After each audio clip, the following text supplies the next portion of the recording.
সিরাজউদ্দৌলা জয়লাভে প্রফুল্ল হইয়া পূর্ণিয়ার অধিপতি নিজ পিতৃব্য পুত্র সাওকাতজাংকে আক্রমণ করিবার নিশ্চয় করিলেন। বিবাদ উত্থাপন করিবার নিমিত্ত আপন এক ভৃত্যকে ওই প্রদেশের ফৌজদার নিযুক্ত করিয়া পিতৃব্য পুত্রকে এই আজ্ঞাপত্র লিখিলেন, তুমি অবিলম্বে ইহাকে সমস্ত কর্মের ভার দিবে।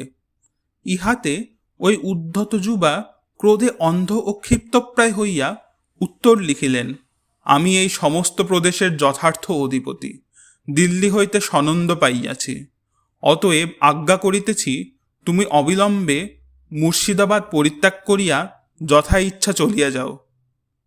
এই উত্তর পাইয়া সিরাজউদ্দৌলা ক্রোধে অধৈর্য হইলেন এবং অতি ত্বরায় সৈন্য সংগ্রহ করিয়া পূর্ণিয়া প্রস্থান করিলেন।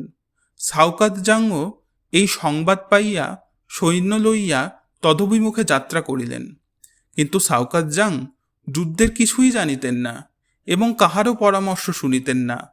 তাহার সেনাপতিরা সৈন্য সহিত এক দৃঢ়স্থানে উপস্থিত হইল। ওই স্থানের সম্মুখে জলা, পার হইবার নিমিত্ত মধ্যে কেবল একমাত্র সেতু ছিল। সৈন্য সকল সেই স্থানে শিবির সন্নিবেশিত করিল, কিন্তু একজনও উপযুক্ত সেনাপতি ছিল না এবং অনুষ্ঠানেরও কোনো পরিপাটি ছিল না। প্রত্যেক সেনাপতি আপন আপন সুবিধা অনুসারে পৃথক পৃথক স্থানে সেনা নিবেশিত করিল।